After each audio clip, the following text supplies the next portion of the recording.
Saudara, kita di sini nggak ngapa-ngapain, karena nggak ada apa-apa di sini. Gak ada apa-apa, tapi bisa jadi sesuatu, bisa jadi sesuatu. apa-apa ini di segmen kali ini. Kenapa? Karena ini saya baru tahu nih, ternyata ada otak tengah, kemudian yang bisa justru dimanfaatkan lebih begitu ketika misalnya kita berlatih setiap harinya. Betul, bisa dimaksimalkan yang namanya otak tengah. Kalau kita kan selama ini taunya otak kiri, otak kanan. Otak betul. kiri itu akademis ya? Ingatan ya Atau yang musik dan seni itu di kiri atau di kanan? Kiri Mas ya? Jadi Saya kita lupa. ada tiga, ada tiga ini otak depan, otak tengah, otak belakang, dan kita membahas pada hari ini adalah mengenai Ryan Kemacaro, kemampuan dari otak tengah. Nah, Tapi kita kenalan dulu nih, Felix. Ya. ini ada Ryan Kemacaro, Ya. dia tampak rapih di sini. Apa yang akan ia lakukan karena ia sudah mengembangkan otak tengahnya. Sedikit cerita betul. dulu Mas Freddy. Apa itu? Kenapa harus dikembangkan otak tengah dan apa efeknya dengan kita mengembangkan kemampuan dari otak tengah itu? Ya, kalau dari otak tengah mungkin Ryan Kemacaro bisa langsung menjelaskan kepada kakak dan juga kepada pemirsa. Oke. Ryan, silakan.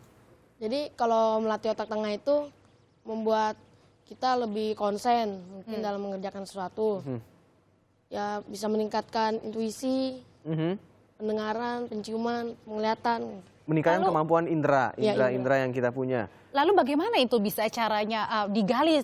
Kan karena kita ini baru tahu gitu dengan penciuman ternyata kita bisa Menebak warna. menebak begitu. Itu bagaimana, Ryan? Jadi waktu latihan otak tengah ini ada latihannya disuruh senam otak, Bagaimana? senam mata. Gimana? Senam Otak otak itu itu. Ya, gimana Ryan? Muter-muter begitu ya? Silakan, Atau gimana? Caranya gimana? Nih ayo ikutan ya. Nah, Coba coba. bareng ya, bareng Oke, maksudnya. Iya. Oh ini senam otak Ya. nih. Iya, begini. Oke. Mundur, Balik lagi. Mundur.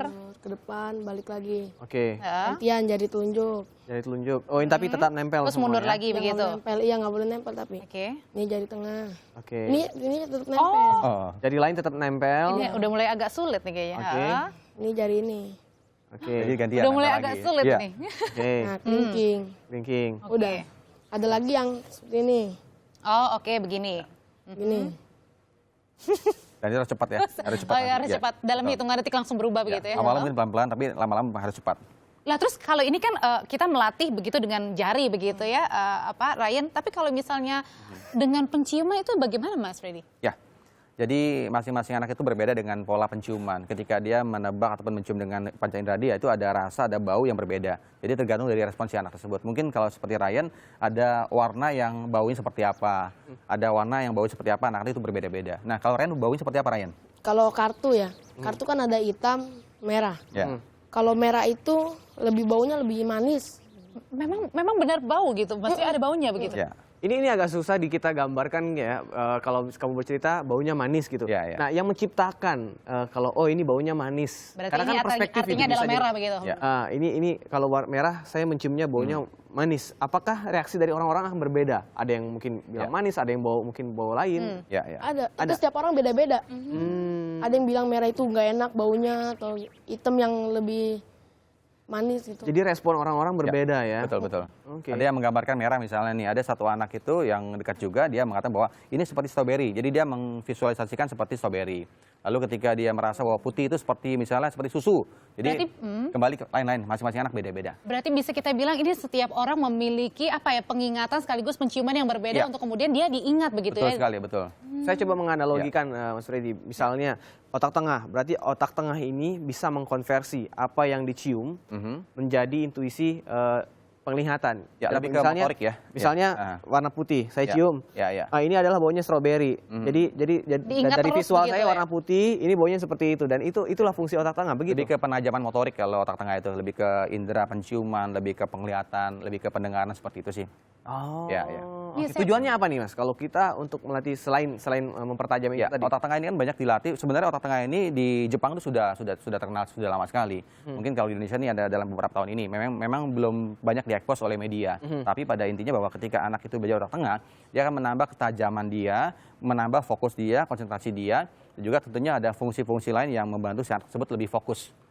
Seperti itu. Lain udah berapa lama latihan otak tengah ini? Latihannya dari umur 10 tahun kan aku latihan. Sekarang umur 12 kan. 12. berarti 2 tahun begitu. Selama 2 tahun ini, kamu kan sekolah, saat ini berarti kelas berapa nih? 12 SMP tahun? 1. SMP Oke. kelas 1. Nah, dari waktu kamu SD kelas 5, belum belajar tentang otak tengah, sekarang kamu sudah cukup menguasai dan mempertajam. Ada berpengaruh juga nggak sih dalam akademis kamu?